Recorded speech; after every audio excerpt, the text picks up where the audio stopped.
Bismillahirrahmanirrahim. Assalamualaikum warahmatullahi wabarakatuh. Welcome to Shaping Tomorrow on IKIM Radio. I'm Shafiq Burhanuddin, Senior Research Officer at IKIM.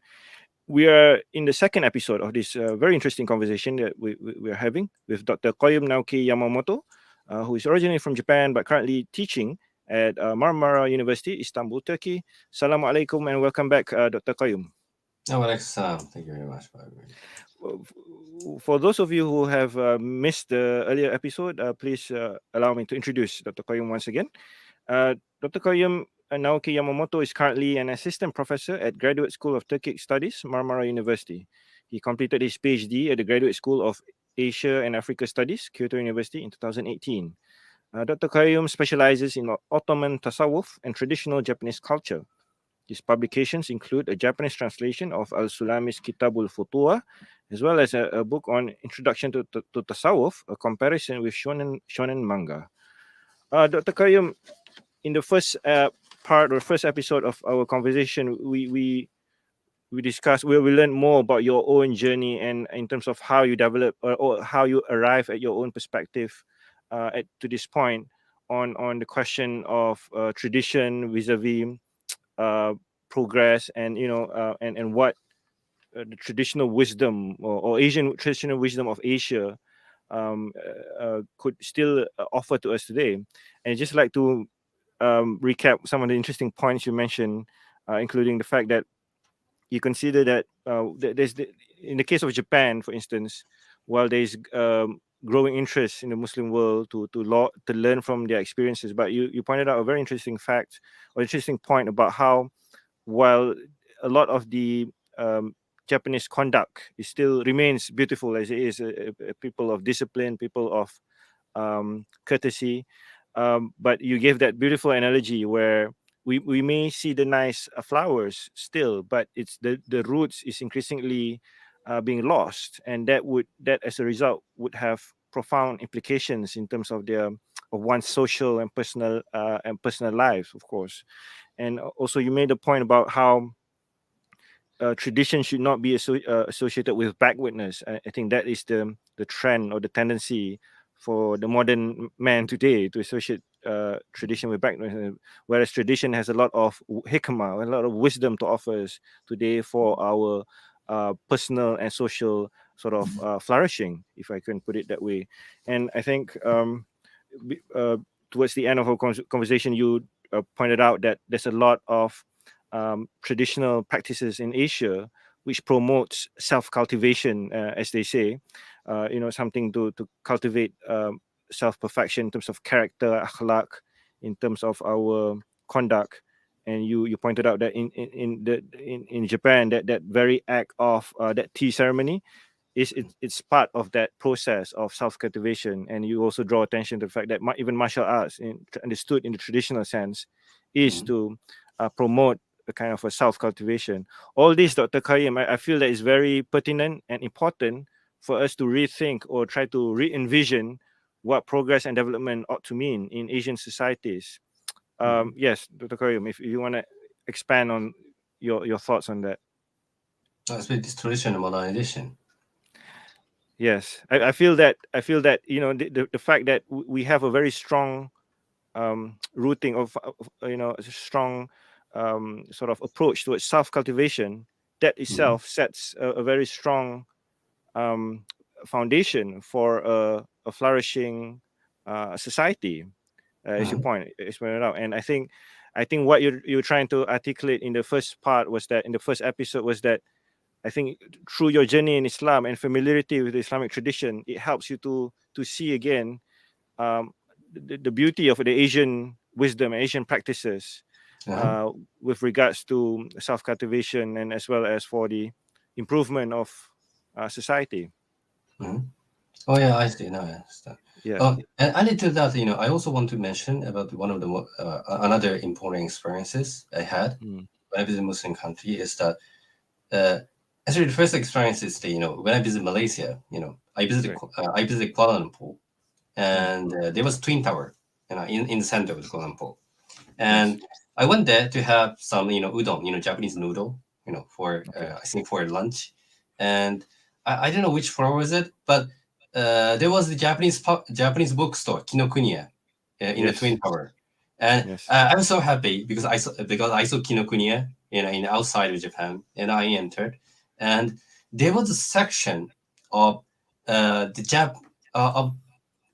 the Japanese mangas, Japanese comics book, and I was so shocked because before that I thought these Japanese comic books are only for Japanese audiences, and I didn't expect that that the Japanese mangas were so popular among Malaysian Malaysian leaders, and after that I also visited Turkey in Istanbul, and I stayed there for 9 months when I was 20 years old, and I stayed in a student dormitory. I also found out that most of the students in the student dormitories are big fan of the Japanese manga cultures. Like everybody's know Naruto. Do you know Naruto?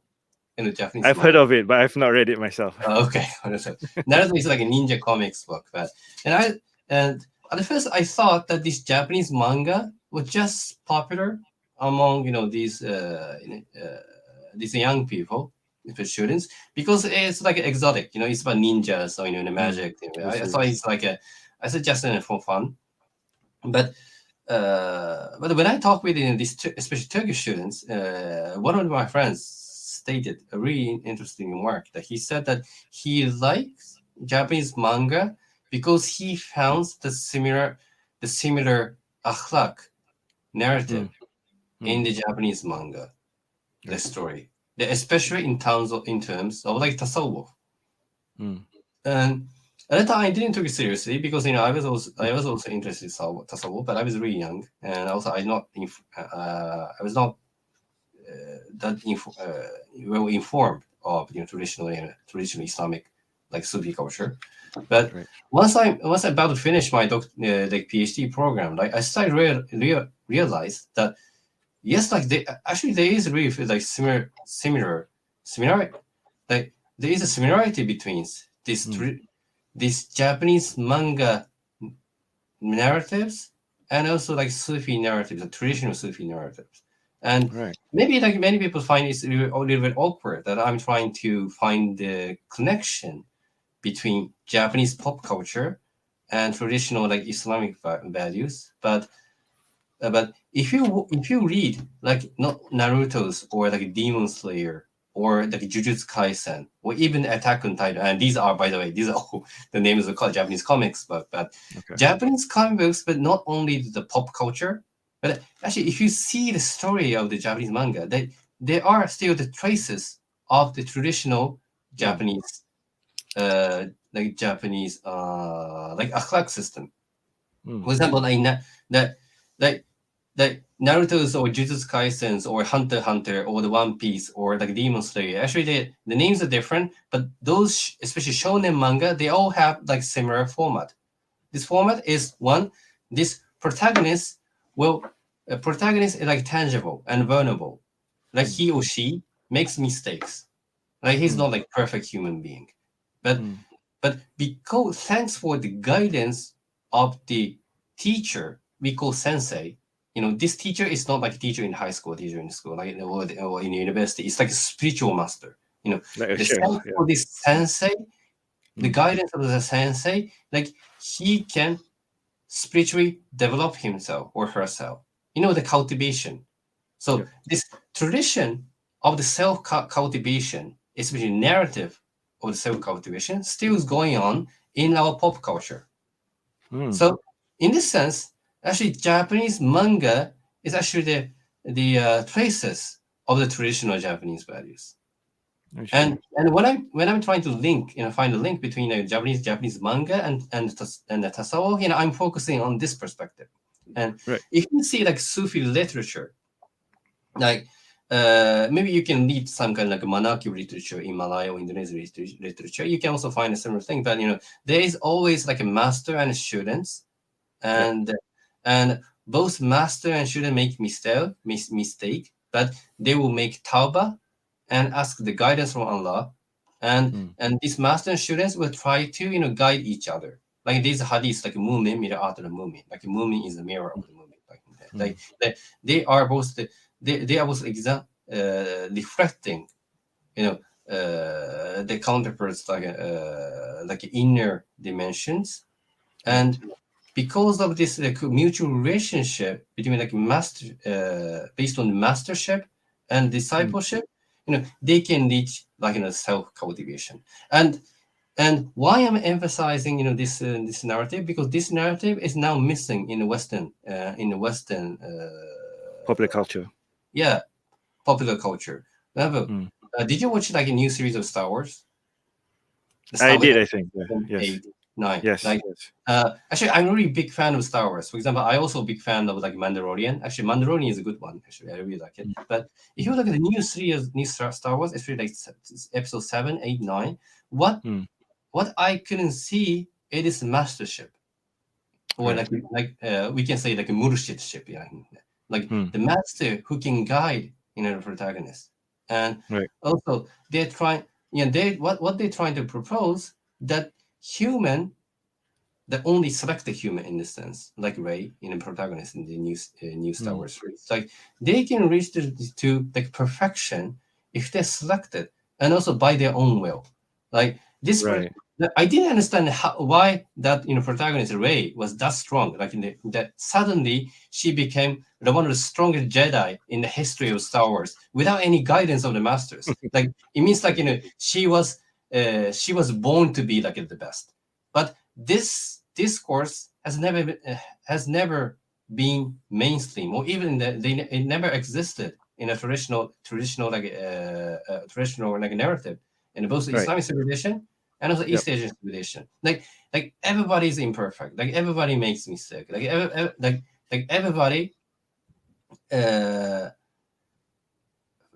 encounter some kind of biggest challenges in their life, but because of the guidance of the master, and because of the guidance of some kind of divine being, we can try to compensate this our mistake.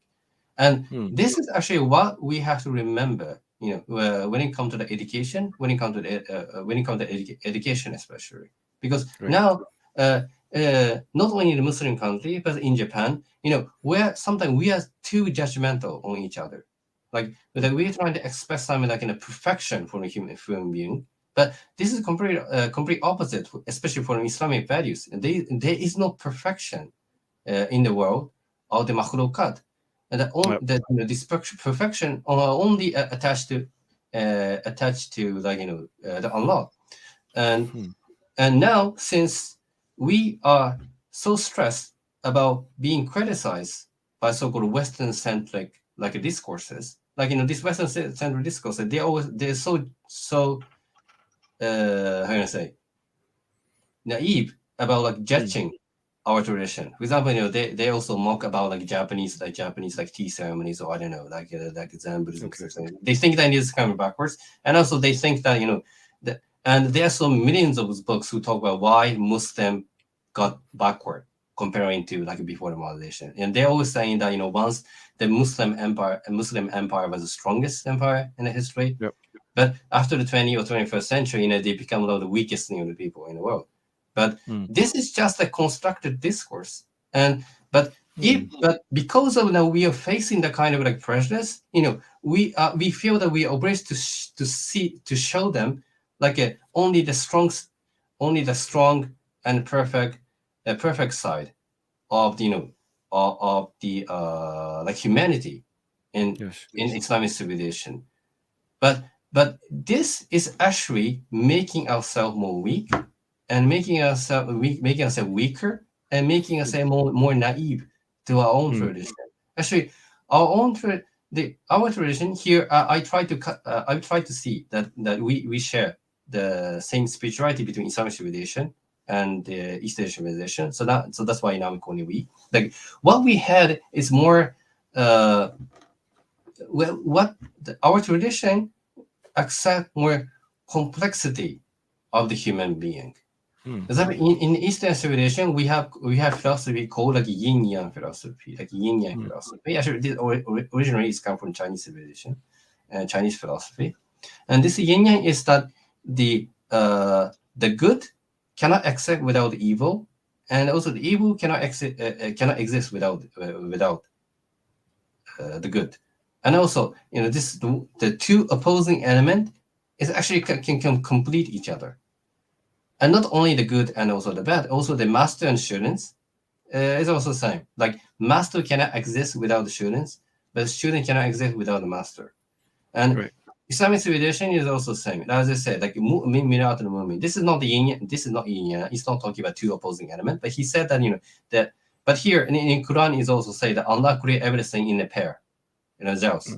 And this pair is also can be interpreted as two opposing or two entities. That this like the self and the others can complete each other. Not there is no possibility that one individual can lead to perfection by his own will. Right. And now, if we see other modern education, you see that now they're trying to atomize the individual as much as possible. Like they can make their own judgment about their gender. They can make their own judgment about what they want to do in a career. They want to do what they're trying to teach us that we can do everything. We can do everything according to our desire and will. And they think that this is a free will, but actually not. It's not. Actually, this is narrowing our options as much as possible. But what we can do, especially like intellectually in Malaysia or intellectually in Japanese, is that we are trying to revive this our philosophy, which recognize the vulnerabilities of humanities and also complexities of the human being. And here, that's why I'm encouraging the Muslim students to read like Japanese manga and animation. But here, I'm not trying to guide them to like a haram contents or something. I'm encourage them to see the narrative structure of the Japanese manga animation, which talk about this mastership and discipleship, and also importance of tawbah, and also importance of self-cultivation. And then you can use this format to create a new literature, new Islamic literature for the next generation. Because we have, because Islamic civilization has one of the richest, humanity in the history, And when it comes to the classical literature, I think the Muslim society still keep their tradition compared to Japan. Like that we have the Japanese manga animation, but in the end, it's a trace of our tradition. But here, for example, in Malaysia is one of the most developed, the Muslim country in the world. But there are also many traditional like schools as well, like Pondok education. And they're also using not only like like a textbook which come from the Middle East. This Malay and Indonesian intellectual, they created their own literature. It's called Kitāb Kuning tradition. Kitāb Kuning, here, and there are so many like ulamas or the professor who have both literacy about traditional Islamic sciences and also modern Islamic sciences. So, and if they can use this like resources. And if they can create a new, like a so-called Islamic like pop culture, which can convey like traditional messages to the new generation, literally you can change the world. Because I am waiting the kind and actually now I saw many creative like like a young generation in a Muslim country, and sometimes I really envy that. I also want to write something about like Muslim manga, Muslim animation, but I'm not good at drawing thing as well. So now I'm trying to just encourage them, as much as possible. Yes, it's a very interesting and very sort of compelling project that you just articulated there, Dr. Qayyim. And I think you are doing you on your own. You are doing a lot with regards to the Far Eastern or the Japanese context. Because if I remember reading correctly or heard correctly, that you've been translating a lot of some of the classical works of in the Islamic tradition for the benefit of the Japanese audience. And also, I think you've been digging up again the traditional works of the ulama of the past in the Far Eastern tradition, including in China, like the Han Kitāb tradition, which you have an article on. I was wondering whether, I mean, is that something that you feel that is crucial as well for us to progress and develop as a community, in the Asian context? Because I think you pointed out also that I think the Han Kitāb tradition, the ulama in the Chinese Muslim ulama then, this is like 500 years ago, they were intelligently trying to re-articulate a lot of the Confucianist and the traditional Chinese or Far Eastern wisdom, but within the Islamic perspective. Yes, can you share us a bit about that, Dr. Naoki, your thoughts about those efforts? Yes. So this Han Kitāb literature really helped me to realize how rich culture that Islamic culture that East Asian had. Is that before encountering this Han Kitāb tradition, I tend to think that the being Muslim intellectual is that being try to accept. How can I rate this document?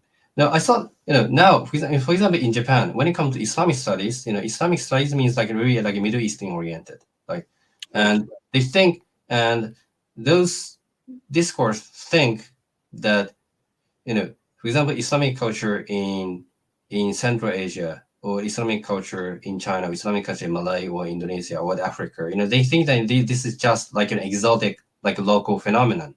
But if you look at Islamic history, actually it's not. For example, like there is the famous Malay, I think he was also Malay scholar, it's called Ihsan Jampes.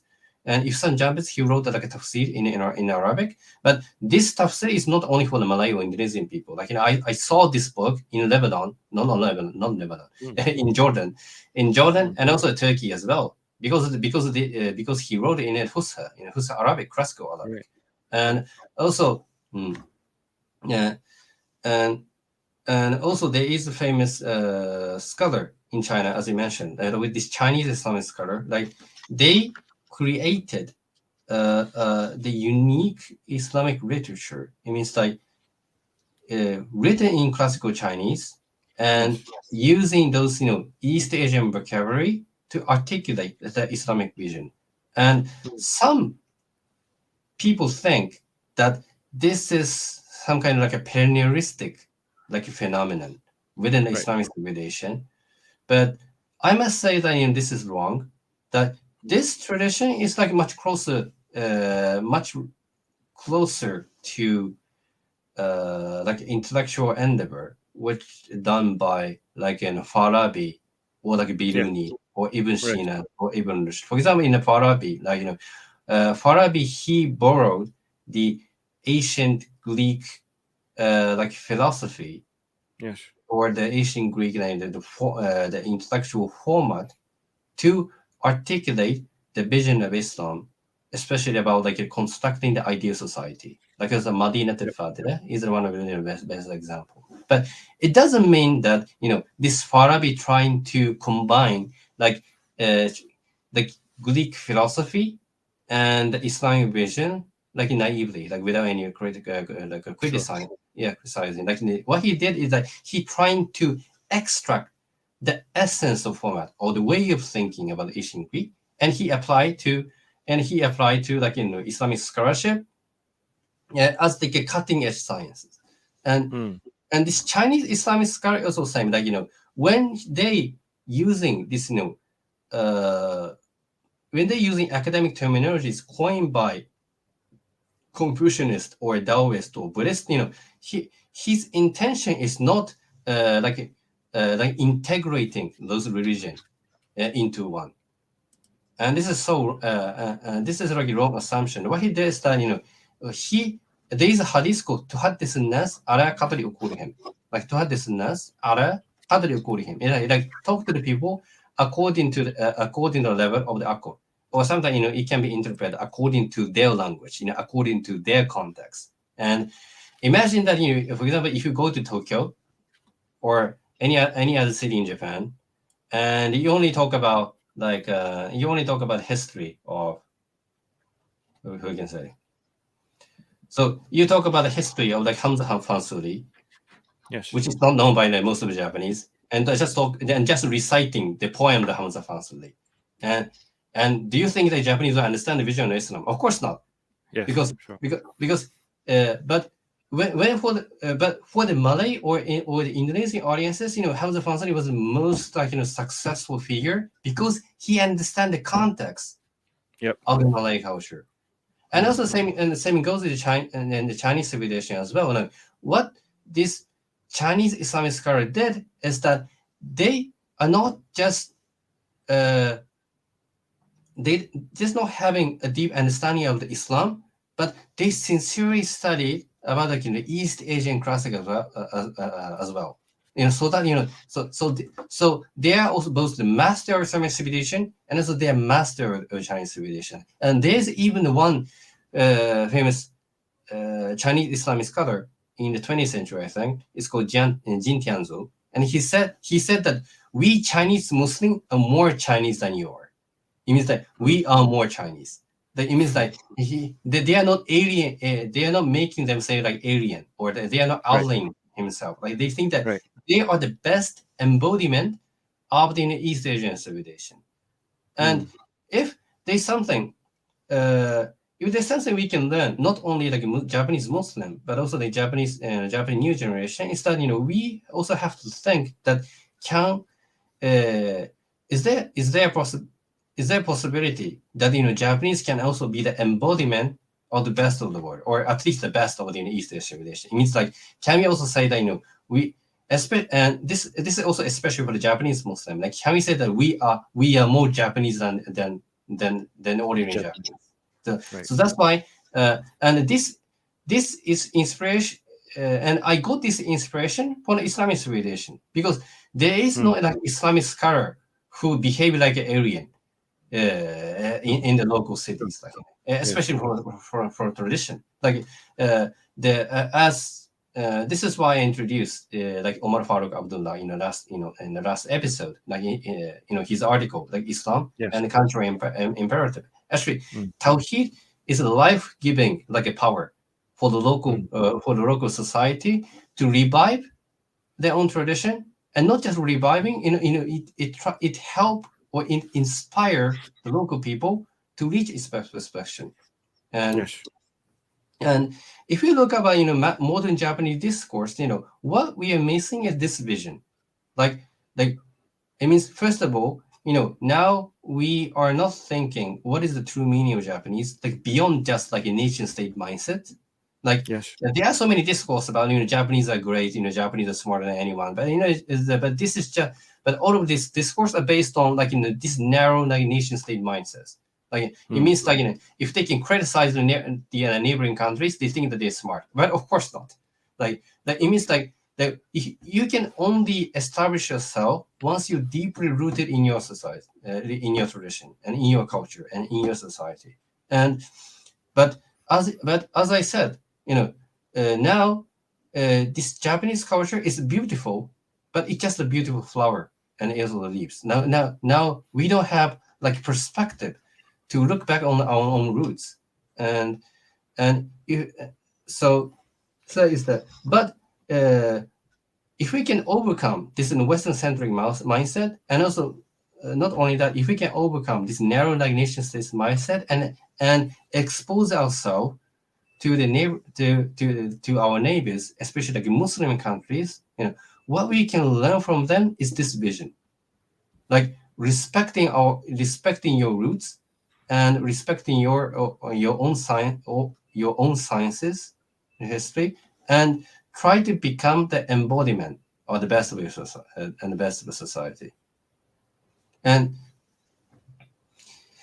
if in a sense like so I believe in this shonen manga can be like a good start for Japanese to know that we are trying to realize that we are trying to stick to our tradition, but for the next step for us, especially Japanese, is how can we rebuild our society? How can we rebuild our values in the proper manner, like without karoshi, MashaAllah, Dr. Qayyim. I mean, we've benefited so much from your reflections, your thoughts, and your writings. And indeed, I mean, I think your aspirations for the ummah beyond your borders is really inspiring, and for such a young man like yourself. And we really hope that we can really work together with you, and inshallah we hope that Muslim leaders, Muslim institutions can support your work as well, and we can benefit from each other and advance a more promising future, inshallah. Dr. Qayyim, perhaps one day we'll continue our conversation and on another occasion. Thank you so much for your time. Yeah, thank you very much. Jazakallah khairan. Yeah, I enjoyed it. Thank you so much. Ladies and gentlemen, once again, we are very humble and privileged to have with us Dr. Qayyim Naoki Yamamoto, who is an assistant professor at Marmara University, Istanbul, Turkey, to discuss with us on the question of progress and development based on Asian wisdom. With that, wabillahi taufiq wal hidayah. Wassalamu alaikum wa rahmatullahi wa barakatuh. Excellent.